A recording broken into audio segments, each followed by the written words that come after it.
Up above the Arctic Circle, this is Kebnekaise, home to Sweden's two highest peaks. Professor Ninis Rosqvist has spent decades researching the glacier on the southern summit, coming here to take measurements. In 35 years of research in the mountains, Rosqvist has seen this glacier shrink before her eyes. As climate change impacts hit the Arctic, the peak of this mountain is melting away. This little glacier on the peak, it responds the same way as any other glacier in Sweden or Norway or the world. It melts when it gets warmer. And the temperature in the summer when it's melting is more important than the snow that comes in the winter. And we've had really warm summers, heat waves really.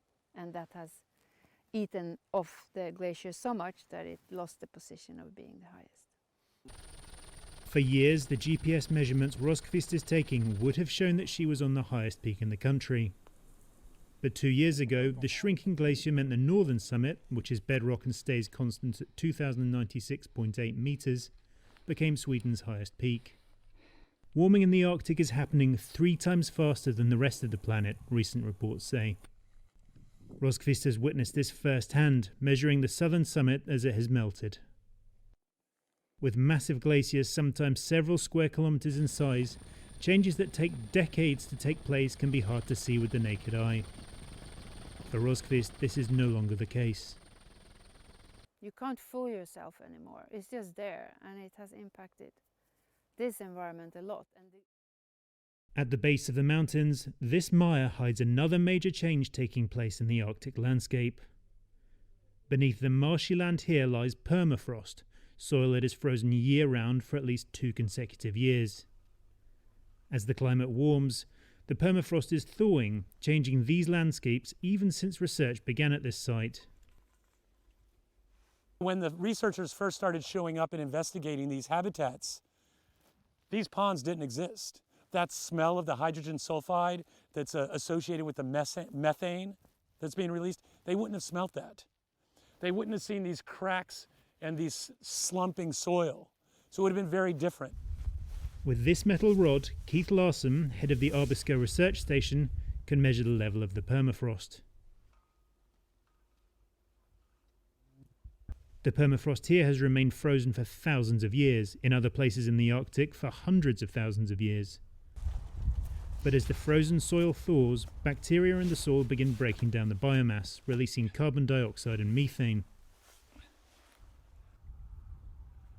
Permafrost embodies a lot of stored carbon. And as long as it's frozen, that's a good thing. But when it starts to thaw, some of that carbon is going to wind up in the waters and in the atmosphere, and that's going to cause the climate to warm even more. Little infrastructure is built on Sweden's permafrost. The main signs of the thaw are bubbles of methane released from the marsh or these leaning electricity poles. This thaw could still have dramatic effects. Carbon stores found within the permafrost worldwide could threaten to disrupt the world's climate goals, according to a study published in the Proceedings of the National Academy of Sciences in the US. Emissions may therefore need to be cut even further to avoid the worst consequences of climate change. For millennia, these Arctic landscapes have been home to the indigenous Sami peoples. On these lands, they let their reindeer graze freely for much of the year. The animals have provided communities with a living and are key to their livelihoods, but the changing climate presents a fresh threat to them. Nowadays, we don't have like that during pre-winter. You don't have a cold period of time where the ground freezes and then you have snow. That creates a good sort of ground for reindeer to dig up the lichen. But nowadays it could rain for weeks and then it would transform into snow, and that creates a layer of ice on the lichen that are left, which of course makes it the reindeer isn't able at all to feed from it. For more than a century, the development of towns like this, the construction of railroads and the exploitation of resources in mines and quarries has encroached on these lands, they say, forcing them to continually adapt to keep their herds alive. And in many instances down in the forest, we are grazing sort of our forefathers' Plan C type of pastures.